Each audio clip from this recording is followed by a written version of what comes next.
Hello friends, हम घटना चक्र की पॉइंटर कर रहे हैं प्राचीन और मध्यकाल इतिहास का। तो आज उसी श्रृंखला में जैन धर्म से शुरुआत करते हैं। बौद्ध धर्म तक हम लोग कर चुके हैं। तो आइए देखते हैं जैन धर्म। जैन धर्म का संस्थापक कौन है? ऋषभदेव। और जैन धर्म के प्रथम तीर्थंकर ये ऋषभदेव हैं। जैन तीर्थंकर पार्श्वनाथ मुख्यतः कहाँ से संबंधित थे? वाराणसी से। महावीर स्वामी का जन्म कहाँ हुआ था? कुंडा ग्राम में। महावीर जैन की मृत्यु कहाँ हुई? पावापुरी में। तीर्थंकर शब्द किससे संबंधित है? जैन से। जैन तीर्थंकरों के क्रम में अंतिम कौन थे? महावीर स्वामी।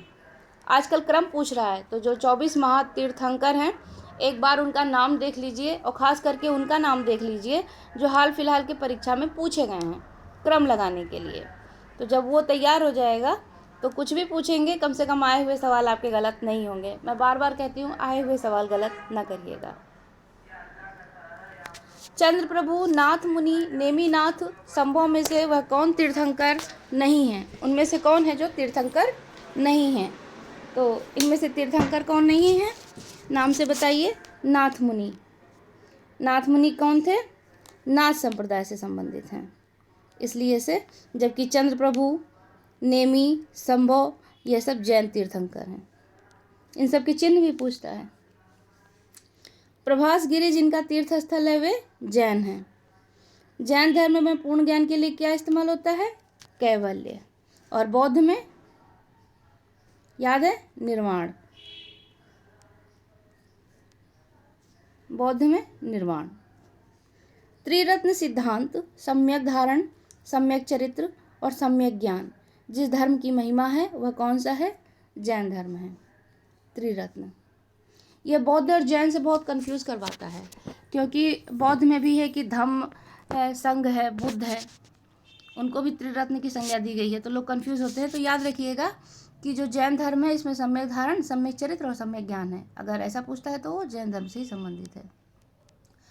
अणुव्रत सिद्धांत का प्रतिपादन किसने किया? जैन धर्म ने। स्यादवाद का सिद्धांत किसने दिया? जैन धर्म ने। जैन दर्शन के अनुसार जो सृष्टि की रचना है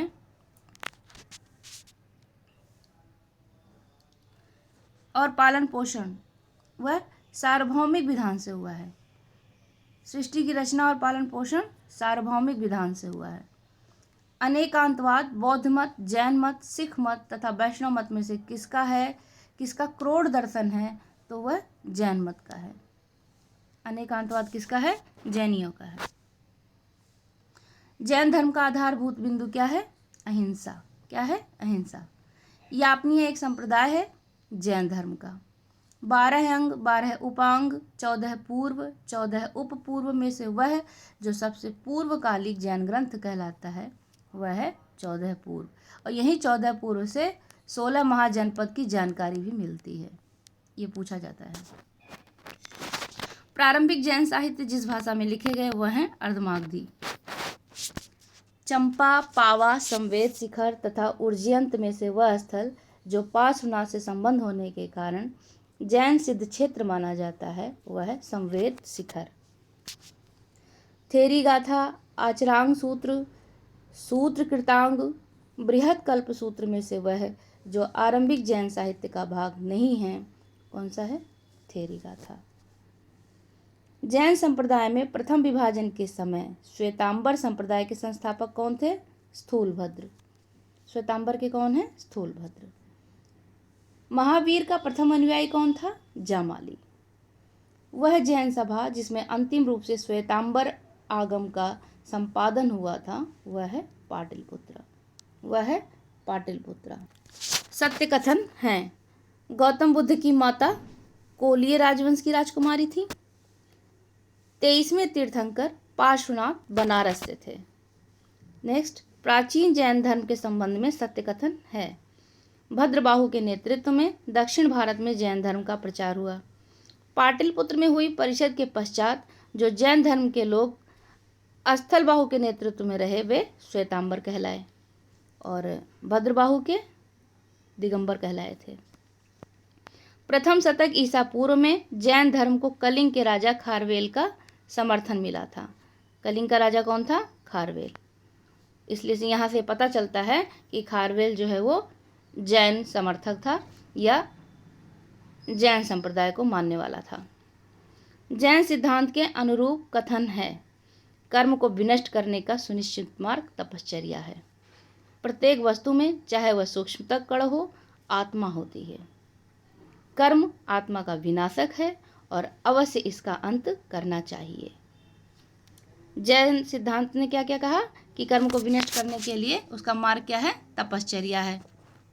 प्रत्येक कर्म में वस्तु, चाहे सूक्ष्म कण हो, जो भी हो, वहाँ पर आत्मा होती है और कर्म आत्मा का क्या है? विनाशक है और इसलिए से इसका अंत निश्चित ही करना चाहिए। किसका मानना है ये? जैन दर्शन का।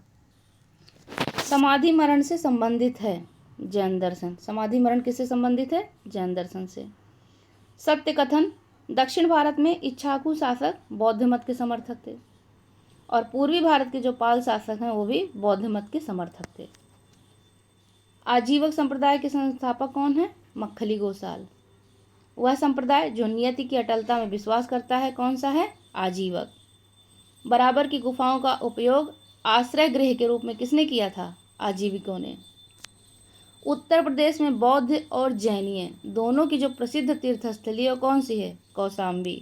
पूछा भी जाता है कि उत्तर प्रदेश की कौन सी ऐसी तीर्थस्थली है जो बौद्ध और जैनीय दोनों की है, तो आपको पता होना चाहिए कौशाम्बी है। सही कथन है। भारत का सबसे बड़ा बौद्ध मठ अरुणाचल प्रदेश में है। खजुराहो के मंदिर चंदेल राजाओं द्वारा बनवाए गए और जो होयसल का मंदिर है वह शिव को समर्पित है। किसे समर्पित है? शिव को। श्रवणबेलगोला में गोमतेश्वर की विशाल प्रतिमा की स्थापना किसने करवाई थी? चामुंडा राय ने। महान धार्मिक घटना महामस्तिका अभिषेक किससे संबंधित है? बाहुबली से। बाहुबली को किसका पुत्र माना जाता है? प्रथम तीर्थंकर ऋषभदेव का। प्रथम तीर्थंकर ऋषभदेव का पुत्र का क्या नाम है? बाहुबली। अब हम देखेंगे शैव भागवत धर्म। प्राचीन भारत में जो विश्वोत्पत्ति विषयक धारणाओं के अनुसार 4 युगों का चक्र है वह इस प्रकार है: कृत, त्रेता, द्वापर और कली। फिर से देख लीजिए, कृत, त्रेता, द्वापर और कली। आजीवक, मत्तमयूर, मैमत तथा ईशान शिव गुरुदेव पद्धति में से वह जो प्राचीन भारत में शैव संप्रदाय था तो वह कौन सा है? मत्तमयूर। सबसे प्राचीन शैव संप्रदाय कौन सा है? मत्तमयूर।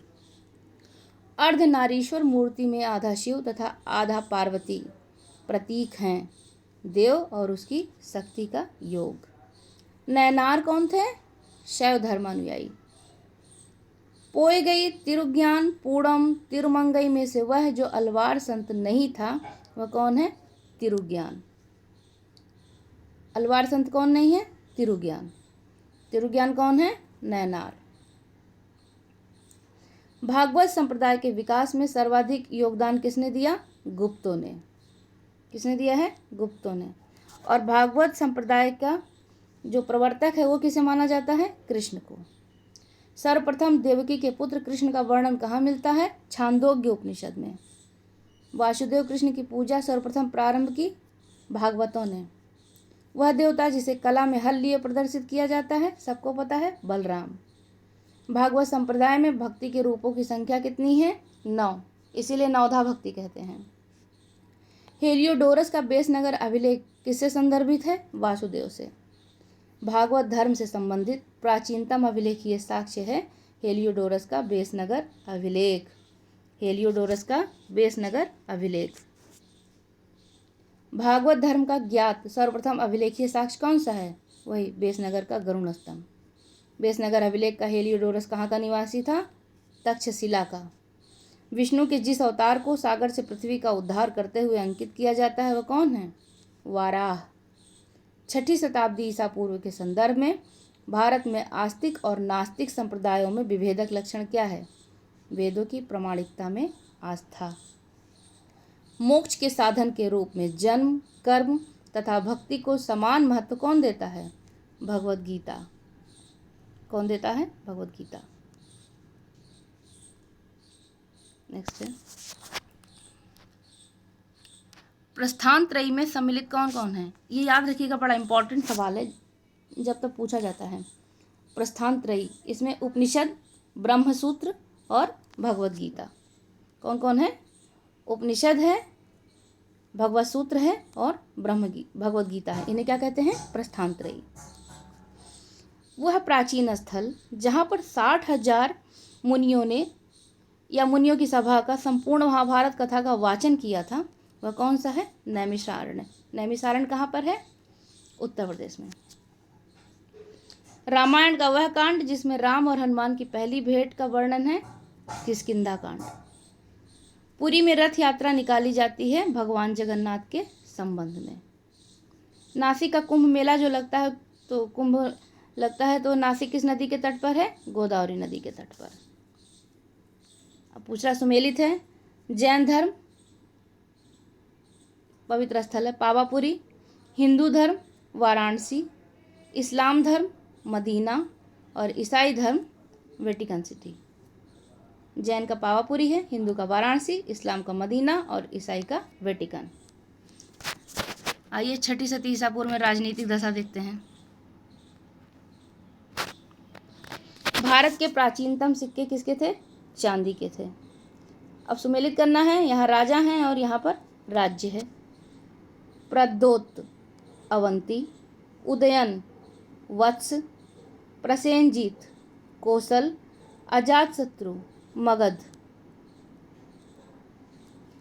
अभिलेखीय साक्ष्य से प्रकट होता है कि नंद राजा के आदेश से एक नहर खोदी गई कलिंग में। उज्जैन का प्राचीन काल में क्या नाम था? अवंतिका।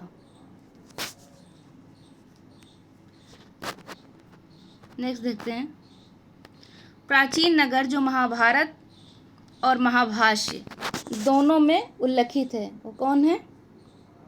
माध्यमिका और विराट नगर। पाटलिपुत्र के संस्थापक उदयन, चंद्रगुप्त मौर्य, अशोक महान, चंद्रगुप्त विक्रमादित्य एवं कनिष्क में से पाटलिपुत्र को जिस शासक ने सर्वप्रथम अपनी राजधानी बनाई वह कौन था? चंद्रगुप्त मौर्य। सर्वप्रथम पाटलिपुत्र की राजधानी के रूप में चयन किसने किया? उदयन ने। उदयन वासुदत्ता की जो दंत कथा है किससे संबंधित है? उज्जैन से। प्रथम मगध साम्राज्य का उत्कर्ष कब हुआ? ईसा पूर्व 6ठी शताब्दी में।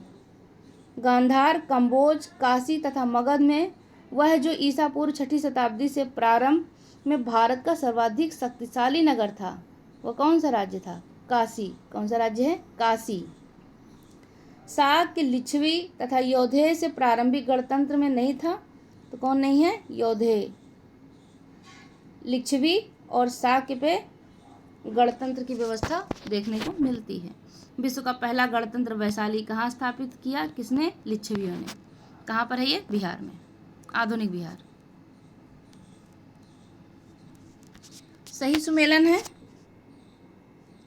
पार्श्वनाथ जैन, बिंदुसार मौर्य था, स्कंदगुप्त गुप्त और चेतक लिच्छवी।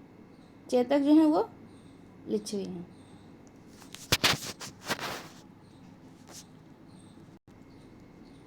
सोलह महाजनपदों की सूची जिन प्राचीन ग्रंथों में मिलती है वह कौन है? अंगुत्तर निकाय और भगवती सूत्र में। महाभारत के अनुसार उत्तरी पांचाल की राजधानी कहाँ स्थित है? अहिछत्र में। 16 महाजनपदों के युग में मथुरा की राजधानी कौन सी थी? सूरसेन। या मथुरा किसकी राजधानी थी? सूरसेन की। चंपा किसकी राजधानी थी? अंग की। 6ठी शताब्दी ईसा पूर्व में सुक्तिमती किसकी राजधानी है? चेदी की। गोदावरी नदी के तट पर स्थित महाजनपद कौन था? अस्मक या अस्सक।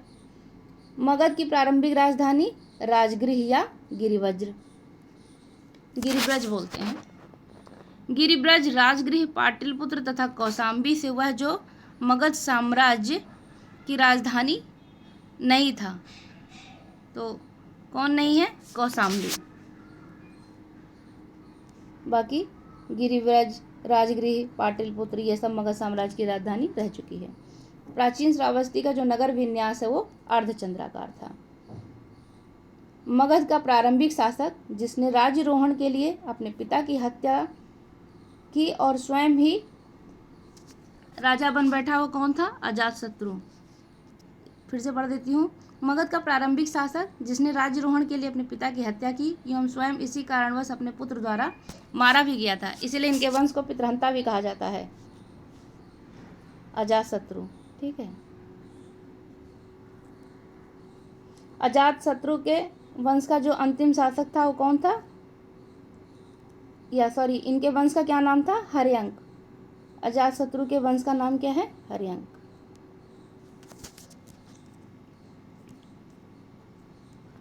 मालवा क्षेत्र पर मगध की सत्ता का विस्तार कब हुआ था? शिशुनाग के शासनकाल में। नंद वंश के पश्चात मगध पर किसने शासन किया है? मौर्य राजवंश ने। राजा नंद का उल्लेख करने वाला अभिलेखीय प्रमाण कौन सा है? खारवेल का हाथी गुम्फा अभिलेख। मगध पर शासन करने वाले राजवंशों का कालक्रम क्या है? हर्यंक वंश, उसके बाद में नंद वंश, फिर मौर्य वंश और फिर शुंग वंश। हर्यंक है, नंद है, मौर्य है और शुंग है। मगध का सम्राट जो अपरो परशुराम के नाम से जाना जाता है वह कौन था? महापद्मनंद। सही कथन है।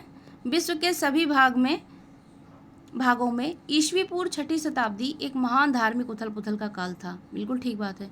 वैदिक धर्म बहुत जटिल हो चुका था। दोनों ही कथन सही हैं, यहाँ पर सही कथन ही दिया गया है। गौतम बुद्ध के समय प्रसिद्ध वैद्य जीवक किससे संबंधित था? बिंबिसार के दरबार से था। कालपी नगर जिस नदी के तट पर स्थित है वह कौन है? यमुना। उत्तर प्रदेश के जनपद प्राचीन जनपद हैं और राजधानी से मैच करवाना है। तो कुरु, इंद्रप्रस्थ, पांचाल, अहिछत्र, कोसल, साकेत, वत्स, कौसाम्बी।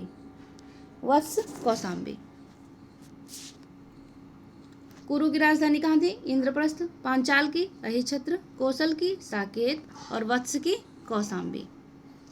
16 महाजनपद खास करके जो उनमें से यूपी में हैं उनको ज़रूर आप राजधानी याद कर लीजिएगा, क्योंकि बहुत सवाल आने की संभावना रहती है।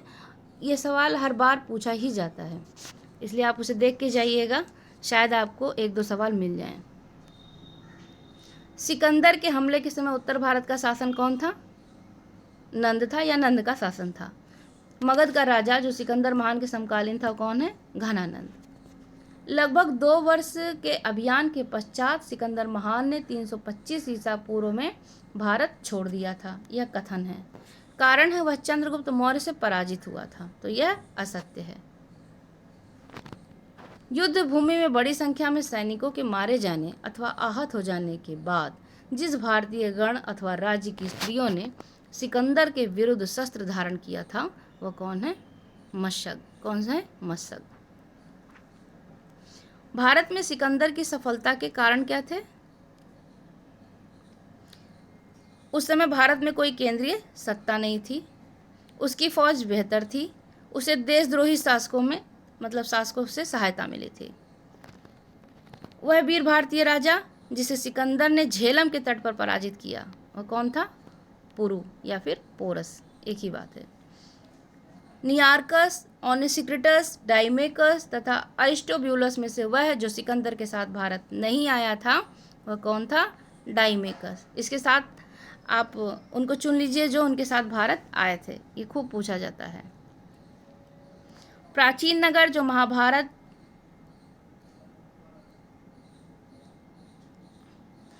और महाभारत दोनों में उल्लेखित है, तो मध्यमिका और विराटनगर।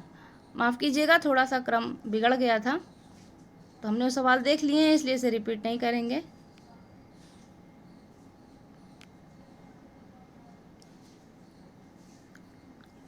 अब देखते हैं मौर्य साम्राज्य।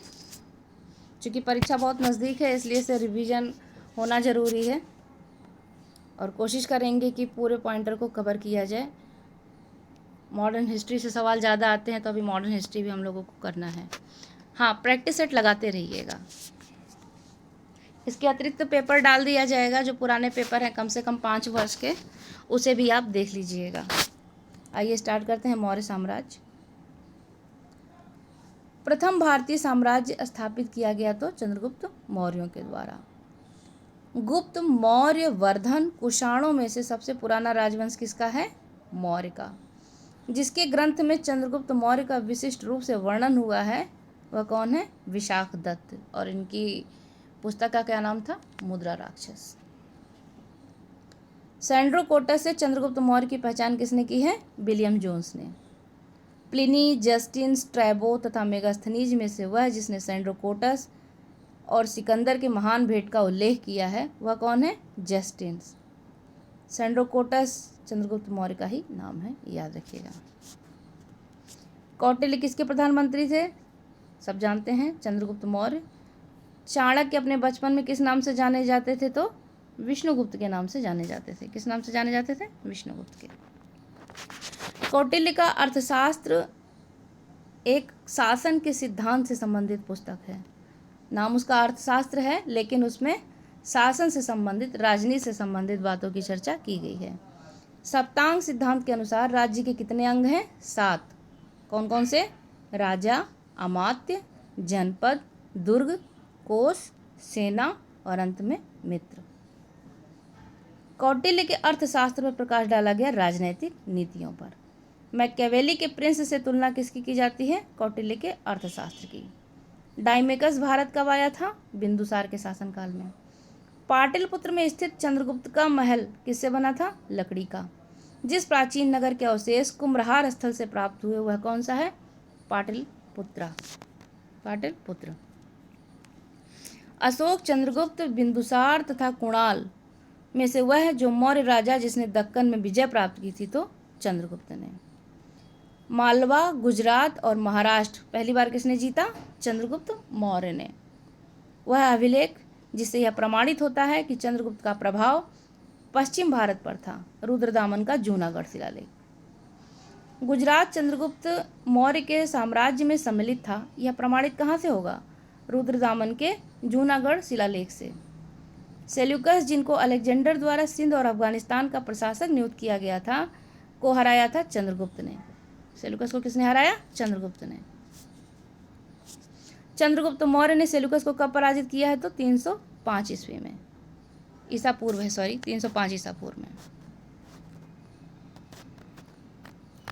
देखिए यहाँ पर एक मानचित्र है और उससे संबंधित अशोक का कार्यकाल दिया हुआ है। अब इस तरह सवाल यूपी में नहीं पूछा जाता है। सहिष्णुता, उदारता और करुणा के त्रिविध आधार पर राजधर्म की स्थापना किसने की? अशोक ने। अफगानिस्तान, बिहार, श्रीलंका तथा कलिंग में से वह क्षेत्र जो अशोक के साम्राज्य में सम्मिलित नहीं था कौन सा है? श्रीलंका। अशोक के तृतीय मुख्य शिलालेख, द्वितीय मुख्य शिलालेख, नवा मुख्य शिलालेख तथा प्रथम स्तंभ अभिलेख में से वह जिसमें दक्षिण भारतीय राज्यों का उल्लेख हुआ है वह कौन सा है? द्वितीय मुख्य शिलालेख। भारत के प्रथम अस्पताल एवं औषधि बाग का निर्माण किसने करवाया था? अशोक ने करवाया था। अशोक ने बौद्ध होते हुए भी हिंदू धर्म में आस्था नहीं छोड़ी थी, इसका प्रमाण क्या था? देवानामपिय की उपाधि। यहाँ आप ये भी जान गए कि देवानामपिय किसकी उपाधि है? अशोक की। अशोक के शासनकाल में बौद्ध सभा कहाँ आयोजित हुई थी? पाटलिपुत्रा में। मौर्य शासक जो बौद्ध धर्म के अनुयायी थे? अशोक और दशरथ। रज्जुक कौन थे? मौर्य शासन में अधिकारी थे। सार्थवाह किसे कहते थे? व्यापारियों के काफिले को सार्थवाह कहते थे। अग्रहारिक, उक्त, प्रादेशिक तथा राजुक में से वह अधिकारी जो मौर्य प्रशासन का भाग नहीं था वह अग्रहारिक है। सारनाथ स्तंभ का निर्माण किसने कराया? अशोक ने। सर्वश्रेष्ठ स्तूप किसे मानते हैं? सांची को। और सांची का स्तूप किसने बनवाया? अशोक ने। देखिए यहाँ पर एक स्थान दिया हुआ है और उसके भग्नावशेष हैं या स्मारक है, तो उसे मिलाना है। कौशाम्बी, घोषिताराम मठ, कुशीनगर, रानाभर स्तूप, सारनाथ, धमेक स्तूप, श्रावस्ती, सहेत महत। श्रावस्ती जो है वो सहेत महत। सम्राट अशोक को जो उन्होंने तीर्थ यात्रा की थी उसका सही क्रम क्या है? गया, कुशीनगर, लुम्बिनी, कपिलवस्तु, सारनाथ और श्रावस्ती। ठीक है। अशोक के शिलालेखों में जो भाषा प्रयुक्त हुई है वो कौन सी है? प्राकृत। कालसी, गिरनार, सहबाजगढ़ी तथा मेरठ में से वह अशोककालीन अभिलेख जो खरोष्टी लिपि में है वह सहबाजगढ़ी है। पत्थर पर प्राचीनतम शिलालेख किस भाषा में लिखे गए हैं? प्राकृत भाषा में। और इन शिलालेखों को पढ़ा किसने? जेम्स प्रिंसप ने। वह स्थान जहाँ प्राक अशोक ब्राह्मी लिपि का पता चलता है कौन सा है? अनुराधापुर। और यह कहाँ है? श्रीलंका में। प्राचीन भारत में ब्राह्मी, नंदनागरी, शारदा तथा खरोष्टी में से वह एक लिपि जो दाईं ओर से बाईं ओर लिखी जाती है कौन सी है? खरोष्टी। कौन सी है? खरोष्टी। अशोक का अपने शिलालेखों में सामान्यतः जिस नाम से उल्लेख मिलता है वह कौन है? प्रियदर्शी। अशोक के प्रस्तर स्तंभों में सत्य कथन है, इन पर बढ़िया पॉलिश है, ये अखंड हैं और स्तंभों का शाफ्ट सुंडाकार है। आइए अगला देखते हैं। मास्की, गुर्जरा, नेट्टूर तथा उडगोलोन में से एक अभिलेख जिसमें अशोक के व्यक्तिगत नाम का उल्लेख मिलता है वह कौन सा है? मास्की। अशोक का रुमंदेही स्तंभ किससे संबंधित है? बुद्ध के जन्म से। गुर्जरा लघु शिलालेख जिसमें अशोक का नाम उल्लेख किया गया है वह किस जिले में है? मध्य प्रदेश के दतिया में स्थित है। केवल वह स्तंभ जिसमें अशोक ने स्वयं को मगध का सम्राट बताया कौन सा है? भाब्रू स्तंभ। कालसी किस लिए प्रसिद्ध है? तो कालसी प्रसिद्ध है अशोक के शिलालेख के कारण। कालसी अशोक के शिलालेख के कारण। उत्तराखंड में सम्राट अशोक के शिलालेखों की एक प्रति मिली कहाँ पर? वही कालसी में। कलिंग युद्ध की विजय तथा क्षतियों का वर्णन अशोक के जिस शिलालेख में हुआ है वह कौन सा है? शिलालेख 13। अशोक का पूर्ण रूपेण धार्मिक सहिष्णुता के प्रति समर्पित अभिलेख भी शिलालेख 12 है। अशोक जो प्रमुख शिलालेख संगम राज्य के विषय में हमें बताते हैं वह दूसरा और तीसरा शिलालेख है। चोल, पांड्य, सतीयपुत्र तथा सातवाहन में से वह दक्षिण राज्य जिसका उल्लेख अशोक के राज्य में या अशोक के अभिलेख में नहीं हुआ है तो वह कौन सा है? सातवाहन। जबकि चोल, पांड्य और सतीयपुत्र का जो दक्षिणी राज्य है उसका उल्लेख हुआ है। अशोक का वह अभिलेख जिसमें पारंपरिक अवसर पर पशु बलि पर रोक लगाई गई, ऐसा लगता है कि वह पाबंदी पशुओं के वध पर थी, किस शिलालेख में मिलता है? शिलालेख अभिलेख 1 में। टॉलमी फिलाडेल्फस जिसके साथ अशोक के राजनीतिक संबंध थे वह कहाँ का शासक था? मिस्र का शासक था। कहाँ का शासक था? मिस्र का। चोल, गुप्त, मौर्य तथा पल्लव में से वह राजवंश जिसके शासकों के सुदूर देशों जैसे सीरिया और मिस्र के साथ राजकीय संबंध थे तो वह कौन है? मौर्य। यहाँ ठीक से प्रिंट नहीं हुआ है, मौर्य।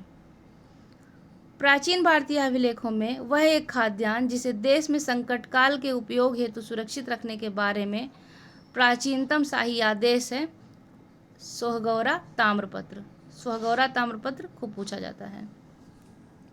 कथन है अशोक ने कलिंग को मौर्य साम्राज्य में जोड़ लिया था। कारण कलिंग दक्षिण भारत को जाने वाला स्थलीय एवं समुद्री मार्गों को नियंत्रित करता था। इसमें ए और आर दोनों सही है और आर जो है ए का सही स्पष्टीकरण भी है। मौर्य काल शासकों ने धार्मिक आधार पर भू अनुदान नहीं दिया था। कथन है कारण है भू अनुदान के विरुद्ध कृषकों ने विद्रोह कर दिया। तो यह गलत है और यह सही है, यानी कि ए सही और आर गलत। मौर्य काल में टैक्स को छुपाने या चोरी करने के लिए कौन सा दंड दिया जाता था? मृत्युदंड। प्रसिद्ध यूनानी राजदूत मेगास्थनीज भारत में आए थे चंद्रगुप्त मौर्य के दरबार में। मेगास्थनीज ने अपने ग्रंथ इंडिका में भारतीय समाज को 7 श्रेणियों में विभाजित किया है। अर्थशास्त्र, मुद्रा राक्षस, मेगास्थनीज की इंडिका तथा वायु पुराण में से वह स्रोत जिसमें उल्लिखित है कि प्राचीन भारत में दास्ता नहीं थी तो वह मेगास्थनीज की इंडिका में लिखा है। वह स्रोत जिसमें पाटलिपुत्र के प्रशासन का वर्णन मिलता है वह कौन है? इंडिका। मौर्य नरेशों ने विकास किया था संस्कृति, कला व साहित्य, प्रांतीय विभाजन, हिंदू कुस्तक साम्राज्य। भाग एवं बलि थे राजस्व के स्रोत। मौर्य काल में भूमि कर जो कि राज्य की आय का मुख्य स्रोत एकत्रित किया जाता था सीता अध्यक्ष द्वारा। और सीता क्या थी? राजकीय भूमि को कहा जाता था। राजकीय भूमि से जो प्राप्त आय होती थी उसका तात्पर्य सीता से ही संबंधित है, राजकीय भूमि से प्राप्त आय। मौर्य मंत्री परिषद में राजस्व इकट्ठा करने से संबंधित था समाहर्ता।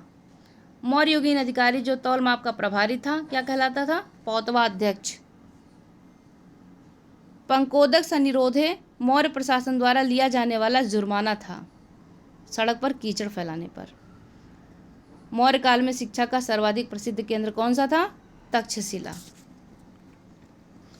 कौटिल्य के अर्थशास्त्र के अनुसार मौर्यकालीन न्याय व्यवस्था में यह न्यायालय अस्तित्व में था, धर्मस्थी और कंटक शोधन।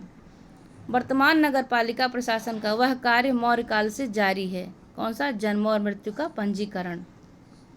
भारत के सांस्कृतिक इतिहास के संदर्भ में इतिवृत्तों, राजवंशीय इतिहासों तथा वीरगाथाओं को कंठस्थ करना व्यवसाय था मागध और सूत वर्गों का। मागध और सूत वर्ग, ठीक है। गांव के शासन को स्वायत्तशासी पंचायतों के माध्यम से संचालित करने की व्यवस्था का सूत्रपात किसने किया? मौर्यों ने। प्राचीन भारत का ग्रंथ जिसमें पति द्वारा प्रत्येक पत्नी के लिए विवाह विच्छेद की अनुमति दी गई, कौन सी पुस्तक है वह? अर्थशास्त्र। जबकि जातक, मनुस्मृति, याज्ञवल्क्य व अर्थशास्त्र में से पुनर्विवाह वर्जित था, वह कौन सी पुस्तक है? मनुस्मृति। विदेशियों को भारतीय समाज में मनु द्वारा दिया गया सामाजिक स्तर क्या था? व्रात्य क्षत्रियों का। प्राचीन भारत के यात्रियों का सही क्रम क्या है? मेगस्थनीज, फायान, वेनसोंग और इत्सिंग। यह क्रम भी याद रखिएगा। सही सुमेलित है। चंद्रगुप्त का नाम क्या था? सेंड्रोकोटस बुलाते हैं। बिंदुसार, अमित्रघात, अशोक, पियदसी, चाणक्य, विष्णुगुप्त। और अंतिम मौर्य सम्राट कौन था? बृहद्रथ। इसकी हत्या किसने की थी? पुष्यमित्र शुंग ने, उसी के सेनापति ने। सही कथन है। अंतिम मौर्य शासक बृहद्रथ की हत्या उसके प्रधान सेनापति पुष्यमित्र शुंग ने की थी। अंतिम शुंग राजा देवभूति की हत्या उसके ब्राह्मण मंत्री वासुदेव कण्व ने की और उसने राज सिंहासन हथिया लिया था। आंध्र ने कण्व राजवंश के अंतिम शासक को पद से वंचित किया था। नेक्स्ट, ईसवी सन के पूर्व कुछ शताब्दियों में गिरनार क्षेत्र में जल संसाधन व्यवस्था की ओर ध्यान दिया। किसने दिया है? तो चंद्रगुप्त मौर्य और अशोक ने। जल की आवश्यकता को ध्यान में रखते हुए जिस शासक ने गिरनार क्षेत्र में एक झील का निर्माण करवाया, कौन था? चंद्रगुप्त मौर्य। देखिए यहाँ पे सुमेलित करना था। लोथल एंशियंट डॉकयार्ड है। Sarnath first sermon of Buddha. Sarnath land capital of Ashoka. और Nalanda great seat of Buddhist learning.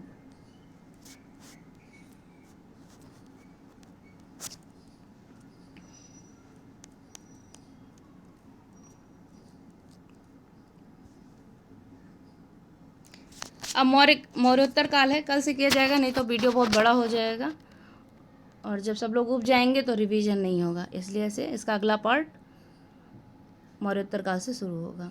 तब तक के लिए पढ़ते रहिए। धन्यवाद।